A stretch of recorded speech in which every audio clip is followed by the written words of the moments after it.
বিসমিল্লাহির রহমানির রহিম। বিসমিল্লাহির রহমানির রহিম।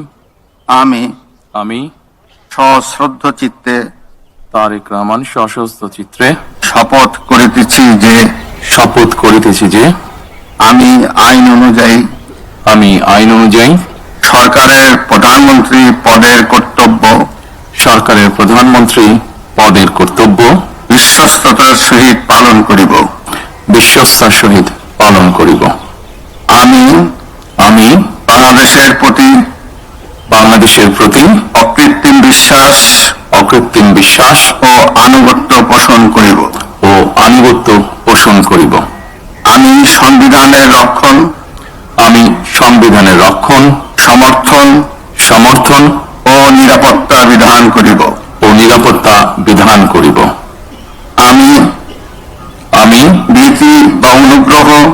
ভীতি বা অনুগ্রহ, অনুরাগ বা বিরাগের বশবর্তী না হইয়া সকলের প্রতি আইন অনুযায়ী যথাবিহিত আচরণ করিব। এবার মাননীয় প্রধানমন্ত্রী গোপনে তার শপথ পাঠ পরিচালনা করার জন্য রাষ্ট্রপতি মহোদয়কে বিনীত অনুরোধ জানাচ্ছি।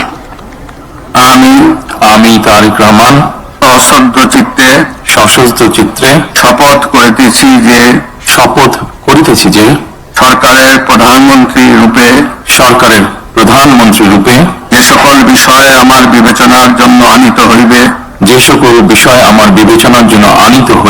বা যে সকল বিষয় আমি অবগত হইব তাহা প্রধানমন্ত্রী রূপে যথাযথভাবে আমার কর্তব্য পালনের প্রয়োজন ব্যতীত প্রত্যক্ষ বা পরোক্ষভাবে কোনো ব্যক্তিকে জ্ঞাপন করিব না বা কোনো ব্যক্তির নিকট প্রকাশ করিব না। ধন্যবাদ। মাননীয় প্রধানমন্ত্রীকে পদের শপথ ও গোপনীয়তার শপথ স্বাক্ষর করার জন্য এবং স্বাক্ষর শেষে নির্ধারিত আসন গ্রহণ করার জন্য বিনীত অনুরোধ জানাচ্ছি। জি।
Thank you.